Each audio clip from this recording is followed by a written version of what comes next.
This video is my second Kennedy Space Center video, and this will be all about the bus tour that you can take at Kennedy Space Center. 10, 9, 8, 7, 6, 5, 4, 3, 2, 1. This bus tour usually lasts around an hour to an hour and a half, and right there we were at the place where you get onto the bus tour. And I liked how on all of the columns going up to the roof, they were like the beams, they were shaped or they looked like rockets. Be sure to check that out, and also check out Gateway, because we've got some spacecraft in there that have been into space. We've got a Falcon 9 booster that was part of the Falcon Heavy that took up the Tesla Roadster, and we've got an Orion spacecraft in there. It was the first one that went into space, and that was in 2014, so we've got that in there, and other things in there. They've got rides in there and all sorts of things. Okay, so we're going to be going in about 5 minutes, so we're just waiting for any last minute stragglers. They're making up the New Glenn in one of those hangars there, on the right, the one on the far right hand side. They're making the New Glenn, and yeah, it's a rocket company, and it's owned by one of these billionaire playboys, Jeff Bezos. So Jeff owns another company, and it's called Amazon. Now, in 2017, he said that he was liquidating $1 billion worth of stock, his own stock, in Amazon to fund Blue Origin. Now, Blue Origin, mere $200,000 to $300,000, you two could be going off into space. Yeah, and Captain Kirk has done it as well, so yeah, you're in a semi-good company, I suppose. Redstone rocket. Now, the Redstone rocket is basically a modified V2 rocket, and they modified it even further by removing the warhead. Now, I say the warhead because this rocket here and most of the rockets in the rocket garden were ballistic missiles. So they removed the warhead and replaced it with a Mercury capsule, and yeah, here's the Redstone rocket here. Replaced it with a Mercury. Hopefully you're going to see a big building, yeah. A little bit covered in cloud there, but you can just about make that out. That is the vehicle assembly building, and it was built specifically for the Apollo program. Now, coming up on your left-hand side is going to be the Communications and Data Relay Centre. Here we go, here it is. And this connects all the ground control systems in the country. So everything comes through here and it goes to the other ground control systems. Now, a lot of the stuff now is going to be on the Saturn rocket or whatever it was we were working on at the time.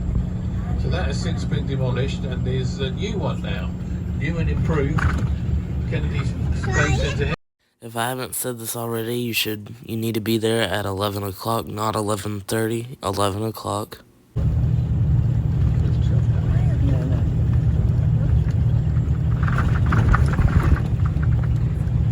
Now, any minute now, you're going to see some more bodies of water. It's actually, well, it's two bodies of water, but it's actually going to be one body of water. It's the Banana River, and there is a lot of wildlife in there, which I'll tell you about in a second. Pole with flashing lights on it, that is where the landing zones 1 and 2 are. Now, landing zones 1 and 2 are used for SpaceX. So when the SpaceX rocket comes back down and lands onto Earth, it lands at the landing zones 1 and 2.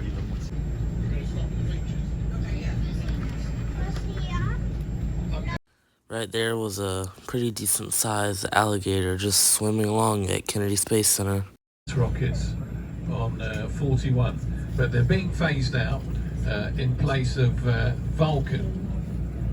Now, Vulcan is their new rocket. They've just recently launched the first Vulcan, and it's going off to the moon, and it's going to be dropping off. Well, it's on its way to dropping off a lunar rover. apparently they were having fuel problems with it, but apparently the fuel problems have been sorted out now. It's been they've slowed down the leak, and it took.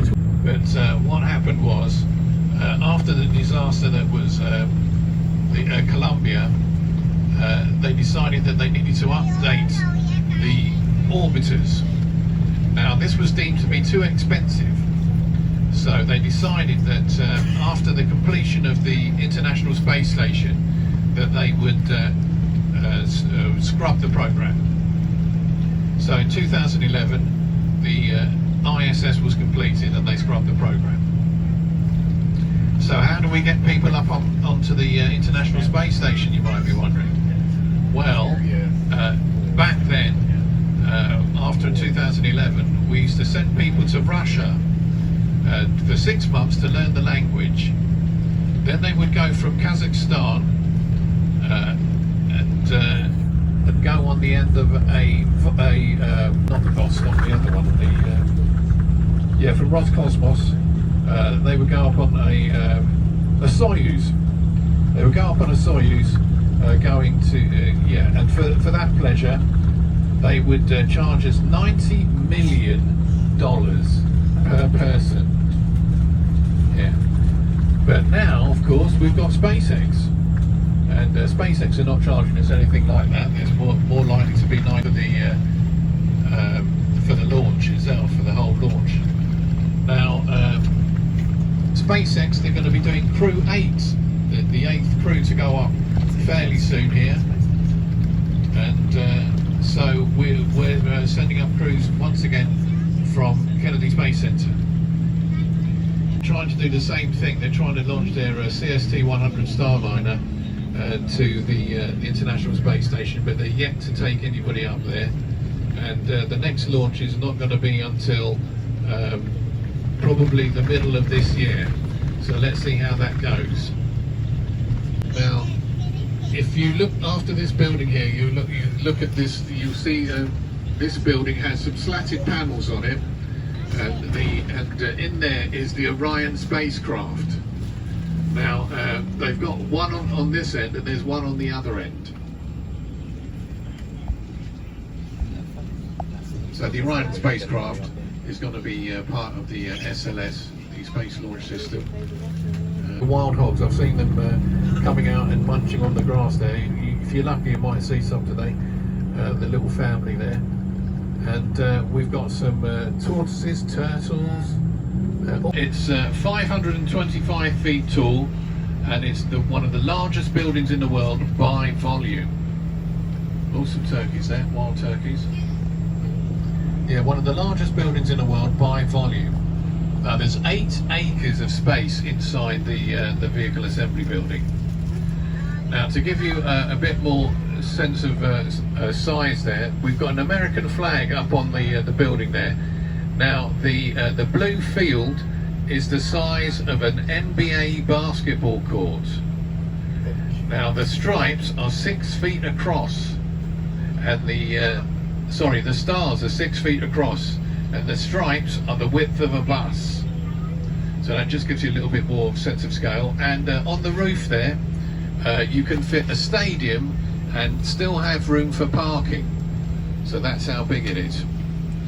Now, it was originally built in the early 60s for the Apollo program, and it was built to house 4 Saturn V moon rockets. Now, you're going to see the Saturn V rocket when we get to the Saturn V center. It's really big. It's 363 feet tall and 33 feet at the base. Now, it was built above sea level, so they had to raise that to 6 feet. So what they did was they dredged the turn basin. I'll show you the turn basin when we get around there.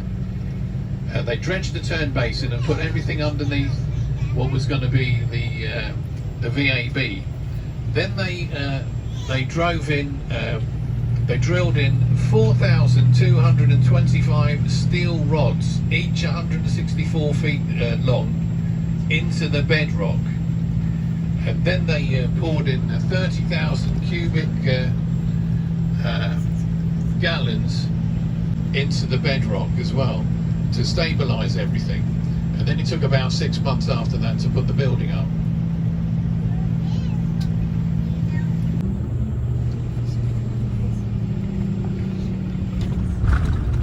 Now, it's absolutely enormous inside, actually.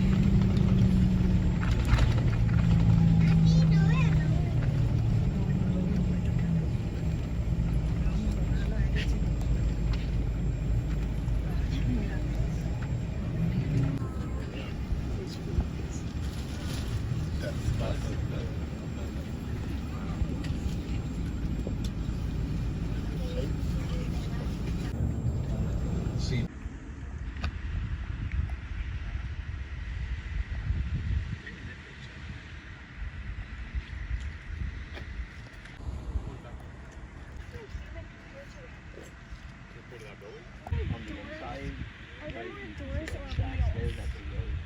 Launch pad 39A, and after that 39B. Crawl away. Now the pebbly bits there, they're 40 feet wide, and then you've got the median, which is 50 feet wide. Now the crawl away, it's made for specifically for the crawler transporter. We'll see a crawler transporter a bit later. Now it's 7 layers deep as well. Now it had to be 7 layers deep because let's face it, Florida's a bit of a swamp, so they had to make it 7 layers deep. Fantastic view of the launch pads from here. Yeah, you can see 40 over there, 37, and pad A's closed. Oh, okay. So we're going to have to go on and see pad B. They've got a 20-year lease, and you'll be able to see it on the right-hand side once we get past the trees and everything. But yeah, they've got a 20-year lease. They've got about 10 years left on the lease, SpaceX, and they've got with the SpaceX logo, and they use that to integrate their rockets. So before they, there we go. Yeah, you're going to see that with the Axiom mission as well. So again, you've got an access arm there coming across the launch tower there. It's got to be used for the water tower, by the way, is for Starship. Now Starship is the new rocket from SpaceX. It's going to be coming up from Boca Chica in Texas to launch from Kennedy Space Center.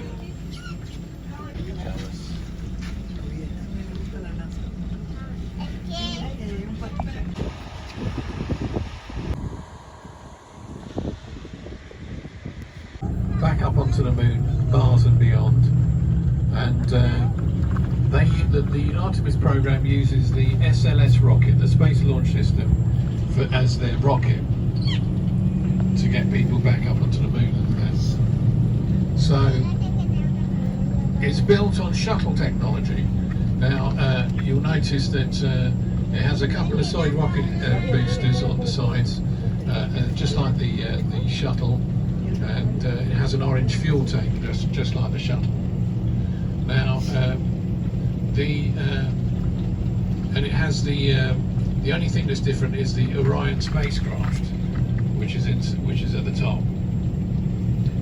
Now Artemis 1 took off in November of 22.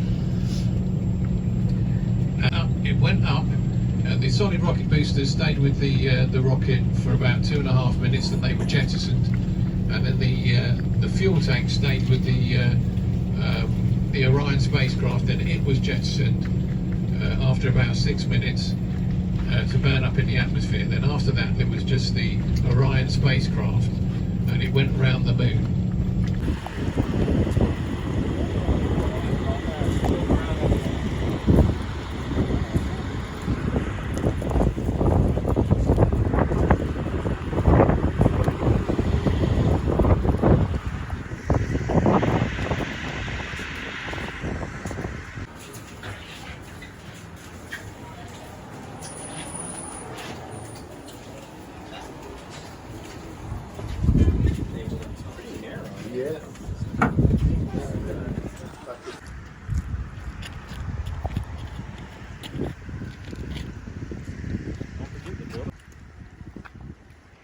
It's not due till the middle of the year, so let's see how that goes.